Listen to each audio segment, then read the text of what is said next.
बिस्मिल्लाहिर्रहमानिर्रहीम। अस्सलामु अलैकुम वरहमतुल्लाहि वबरकातुहू। बच्चों, उम्मीद है आप सब खैरियत से होंगे।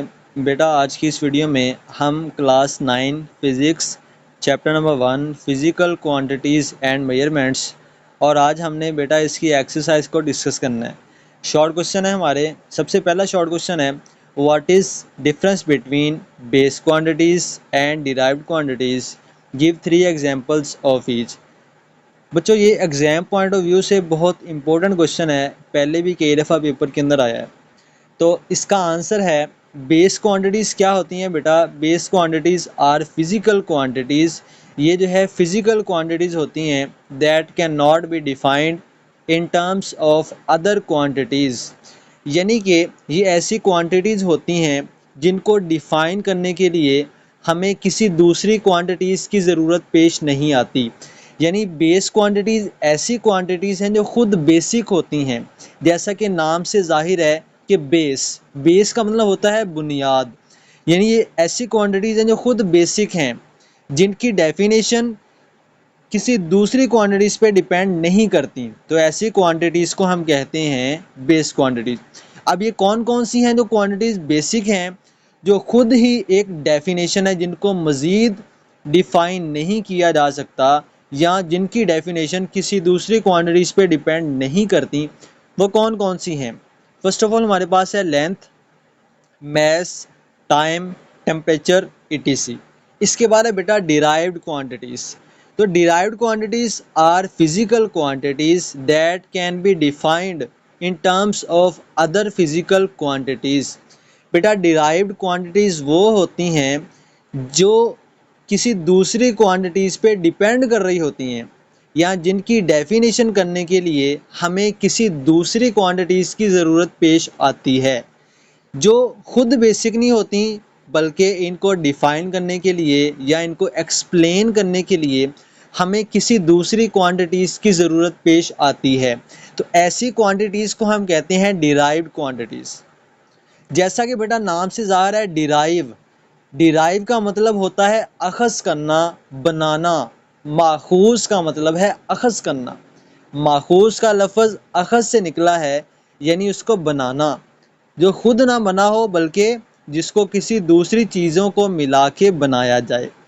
तो डिराइव्ड क्वांटिटीज़ ऐसी हैं जिनको हम दूसरी क्वांटिटीज़ को आपस में ऐड करके, माइनस करके, मल्टीप्लाई करके, डिवाइड करके हम इनको बनाते हैं। तो ये कौन कौन सी हैं? एरिया है, वॉल्यूम है, डेंसिटी है, वेलोसिटी, ईटीसी।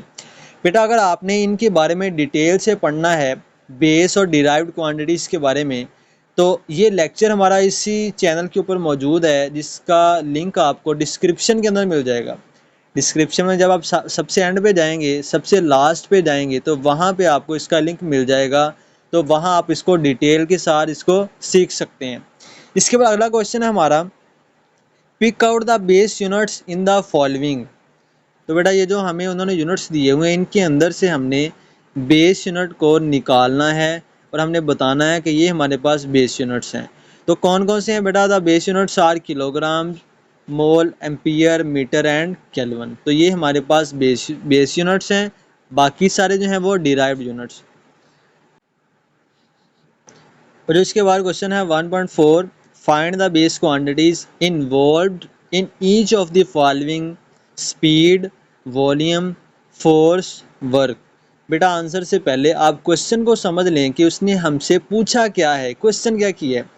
बेटा, आपने पहले पढ़ा है कि जो डिराइव्ड क्वांटिटीज़ हैं वो दूसरी क्वांटिटीज़ से मिलके बनती हैं। दूसरी क्वांटिटीज़ का मतलब बेस क्वांटिटीज़, यानी जो बेस क्वांटिटीज़ हैं उनको हम आपस में मिला के, मल्टीप्लाई करके या डिवाइड करके हम डिराइव्ड क्वांटिटीज़ को बनाते हैं। अब उसने हमसे क्या पूछा? उसने हमें ये चार क्वांटिटीज़ बताई हैं, स्पीड है, वॉल्यूम है, फोर्स है और वर्क है। बेटा, ये चारों डिराइव्ड क्वांटिटीज़ हैं। ये चारों की चारों बेस क्वांटिटीज से मिलके बनी हैं। उसने हमसे ये पूछा है कि आप ये बताएं कि इन क्वांटिटीज़ के अंदर ये जो हमारे पास डिराइव्ड क्वांटिटीज़ हैं, उसने नाम नहीं लिया कि ये डिराइव्ड है। हमें पहले से पता है कि ये कौन सी हैं, ये डिराइव्ड क्वांटिटीज़ हैं।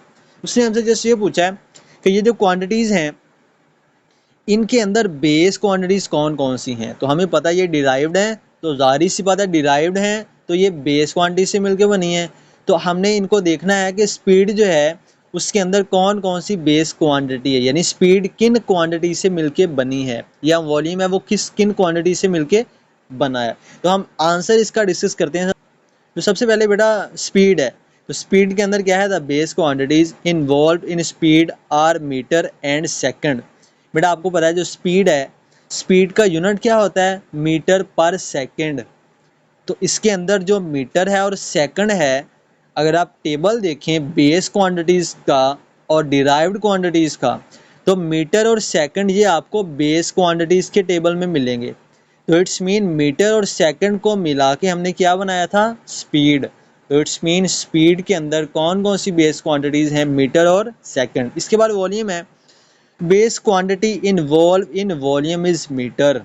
बेटा आपको पता है वॉल्यूम का यूनिट क्या होता है, मीटर क्यूब। तो इसके अंदर सिर्फ एक ही बेस क्वांटिटी है, कौन सी, मीटर। इसके बाद फोर्स है, base quantities involve in force are kilogram, metre and second. बच्चों आपको पता है फोर्स का यूनिट क्या होता है, F is equal to M A. ये न्यूटन सेकंड लॉ है, ठीक है, जो आप अगले चैप्टर में जाके पढ़ेंगे। तो फोर्स का यूनिट होता है किलोग्राम मीटर पर सेकंड स्क्वायर। आप टेबल में जाके इसका यूनिट देख सकते हैं। तो इसके अंदर कौन कौन सी चीज़ें हैं, किलोग्राम है, मीटर है और सेकंड है। अब ये जो तीनों क्वांटिटीज़ हैं, टेबल आप खोल के देखें तो ये जो आपको तीनों क्वांटिटीज़ हैं ये बेस क्वांटिटीज़ के टेबल में मिलेंगी। तो इट्स मीन फोर्स किन चीज़ों से मिलकर बनी है, कौन कौन सी बेस क्वांटिटीज़ से, किलोग्राम, मीटर एंड सेकंड। इसके बाद है work, base quantities involve in work are kilograms, metre and second. तो बच्चों वर्क जो है ये किस चीज़ से मिलके बना है, किलोग्राम, मीटर और सेकंड से मिलके बना है। तो इट्स मीन वर्क के अंदर कौन कौन सी बेस क्वांटिटीज़ हैं, किलोग्राम है, मीटर है और सेकंड है। इसके बाद बेटा आपका मोस्ट इंपॉर्टेंट शॉर्ट क्वेश्चन है कि estimate your age in second.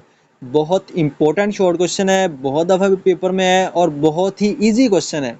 आपने इसको गौर से देखना है।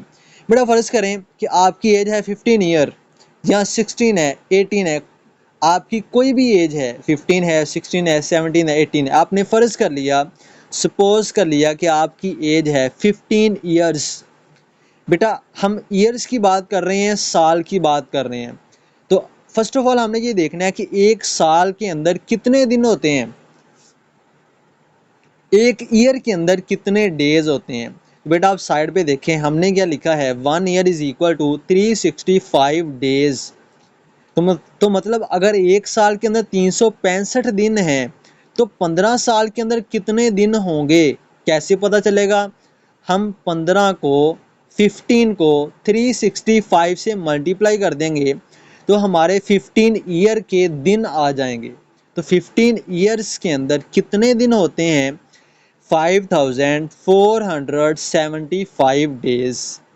बेटा अब डेज की बात हो रही है, अब हमने देखना है कि एक दिन के अंदर, एक डे के अंदर कितने आवर्स होते हैं, यानी एक दिन के अंदर कितने घंटे होते हैं। तो बच्चों आपको पता है 1 day is equal to 24 hours, यानी एक दिन के अंदर हमारे पास 24 घंटे होते हैं। तो अगर हम 15 ईयर्स के घंटों को कैलकुलेट करना चाहते हैं, तो जो वैल्यू हमने ऊपर निकाली है डेज के अंदर, उसको हम मल्टीप्लाई कर देंगे 24 के साथ। तो हमारा जो आंसर आ जाएगा वो आ जाएगा 13,014 आवर्स। अब ये कितने घंटे हैं, अब ये जो घंटे हैं ये 15 ईयर्स के घंटे हैं, ठीक है। अब बेटा अब हम घंटों की बात कर रहे हैं, तो हमने ये देखना है कि एक घंटे के अंदर कितने मिनट्स होते हैं। तो बच्चों आपको पता है एक घंटे के अंदर 60 मिनट्स होते हैं। तो अगर हम 15 ईयर्स के मिनट्स निकालना चाहते हैं, तो जो वैल्यू हमने ऊपर आवर्स के अंदर निकाली है, घंटों में निकाली है, हमने उसको सिंपल मल्टीप्लाई कर देना है 60 के साथ। जब हमने उसको मल्टीप्लाई किया तो जो आंसर हमारे पास आएगा वो मिनट्स के अंदर आंसर आएगा। अब ये जितनी भी वैल्यू है ये 15 ईयर्स के मिनट्स की वैल्यू है, 15 ईयर्स के मिनट्स हैं।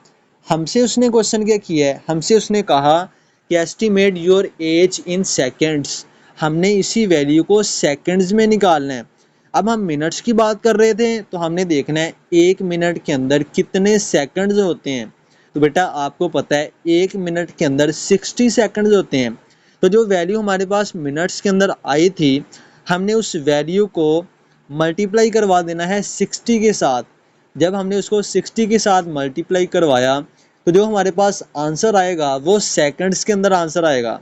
तो यही उसने हमसे क्वेश्चन किया था कि आप अपनी एज को सेकंड्स के अंदर बताएं। तो ये जो हमारा आंसर है, ये हमारी 15 ईयर्स के सेकंड्स हैं। तो ये हमारा क्या आ गया आंसर, ठीक है। तो इसके बारे में बेटा आपका अगला क्वेश्चन है 1.6, what role have SI units played in the development of science. यानी कि एसआई यूनिट्स ने साइंस की डेवलपमेंट के अंदर कौन से रोल प्ले किए हैं, कौन सा किरदार अदा किया है। तो बेटा इसका आंसर है SI units is an international system of measurements.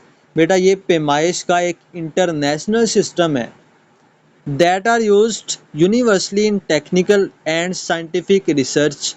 बेटा ये साइंटिफिक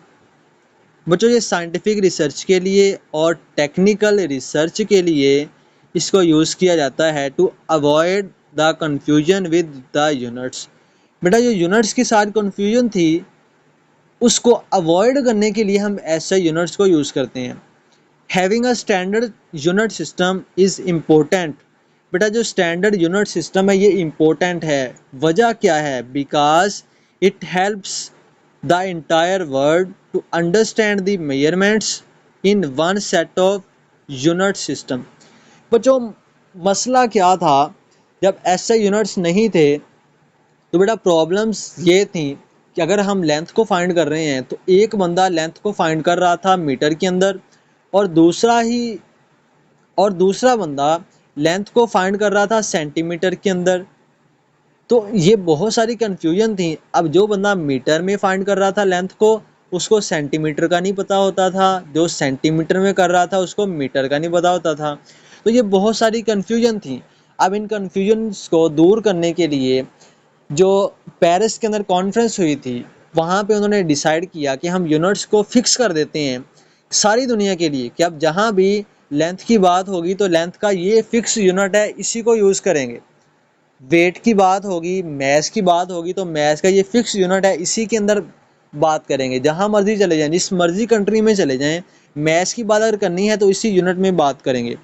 तो ये जो कन्फ्यूजन थी इसको दूर करने के लिए उन्होंने ऐसे यूनिट्स बनाए। तो ऐसे यूनिट्स जो हैं, इन्होंने क्या किया, लोगों के अंदर जो कम्युनिकेशन गैप आ रहा था, जो कन्फ्यूजन आ रही थी, उन सारी कन्फ्यूजन को दूर कर दिया। तो बेटा अगर आपने इसकी डिटेल के बारे में जानना है तो इस एसआई यूनिट्स के बारे में हमारा लेक्चर इसी चैनल के ऊपर मौजूद है, जिसका लिंक आपको डिस्क्रिप्शन के अंदर सबसे लास्ट पे मिल जाएगा, ठीक है। इसके बारे में बेटा शॉर्ट क्वेश्चन है, what is meant by vernier constant. Vernier constant से क्या मुराद है? इसका आंसर है the least count of vernier caliper is also known as the vernier constant. बेटा जो वर्नियर कैलिपर का लीस्ट काउंट होता है, हम उसी को वर्नियर कांस्टेंट कहते हैं। It is defined as the difference between one main scale division and one vernier scale division. बेटा इसको डिफाइन कैसे करते हैं? जो डिफरेंस है किसके अंदर? मेन स्केल डिवीजन के अंदर और वर्नियर स्केल डिवीजन के अंदर, इन दोनों के डिफरेंस को हम कहते हैं वर्नियर कांस्टेंट और least count of vernier caliper. तो बेटा वर्नियर कैलिपर का लीस्ट काउंट क्या है? The least count of vernier caliper is 0.1 millimetre. तो बच्चों ये हमने इस एक्सरसाइज के 7 क्वेश्चन किए हैं। तो बाकी जो क्वेश्चन है वो हम अगली वीडियो में डिस्कस करेंगे। तब तक के लिए इजाज़त दीजिए, बहुत सारा ख्याल रखिएगा। अल्लाह हाफिज़।